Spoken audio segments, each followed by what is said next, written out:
এর আগে আপনাদেরকে আমরা অবহিত করেছিলাম যে আমাদের হাতে 12টি তদন্ত প্রতিবেদন জমা হয়েছে।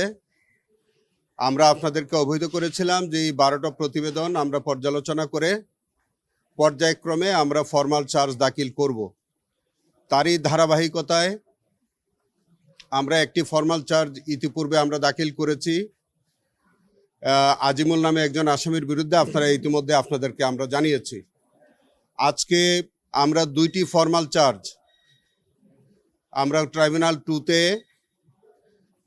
দাখিল করেছি। একটি হচ্ছে, আপনারা জেনে থাকবেন যে বাংলাদেশের এই জুলাই আন্দোলনের সময় অত্যন্ত হৃদয় বিদারক যে ঘটনাটা ঘটেছিল, আহসাবুল ইয়ামিন, আপনারা সকলে তার নাম জানেন, যাকে একটা এপিসিতে গুলি করে উপর থেকে ফেলে দেওয়া হয়েছিল এবং টেনে হিসড়ে তাকে নিয়ে হাসপাতালে রাস্তার ওই পারে ফেলে দেওয়ার পর সেখান থেকে লোকজনের সহায়তা তাকে হাসপাতালে নেওয়া হয় এবং সেখানে আহসাবুল ইয়ামিন মৃত্যুবরণ করেন।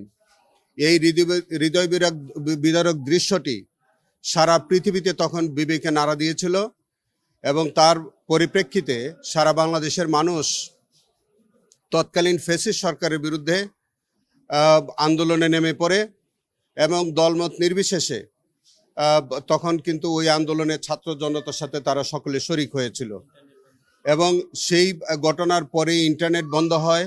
নগদ নিয়ে এলো হার না মানা হার অফার। সর্বনিম্ন 10,000 টাকা রেমিটেন্স নগদে পাঠালে থাকছে স্বর্ণের হার জেতার সুযোগ।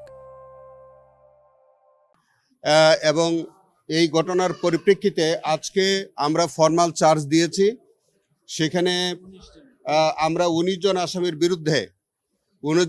বিরুদ্ধে ফরমাল চার্জ দিয়েছি। আমি নামগুলি আপনাদের অবগতির জন্য বলি: আবদুল্লাহ হেল কাফি, সাইফুল ইসলাম, নুরুল ইসলাম, আসাদুজ্জামান রিপন, শহীদুল ইসলাম শাহজামান, এম সায়েদ রনি, মোহাম্মদ আলী, সোহেল মিয়া, মাহফুজ মিয়া, মঞ্জুরুল আলম রাজীব, আতিকুর রহমান আতিক, ফখরুল আলম সমর, মেহেদি হাসান তুষার, রাজু আহমেদ ফরিদ, জামান খান, মিজানুর রহমান উরফে জিএস মিজান, আশরাফুল আলম বাবুল, এই 19 জনের বিরুদ্ধে আমরা আমাদের ইনভেস্টিগেশন এজেন্সি তাদের বিরুদ্ধে প্রাথমিক অভিযোগ পাওয়ার পর আমার কাছে রিপোর্ট দাখিল করে এবং সেই অনুযায়ী আমি তাদের বিরুদ্ধে আমি নিজে বাদী হয়ে আজকে ফরমাল চার্জ দাখিল করলাম।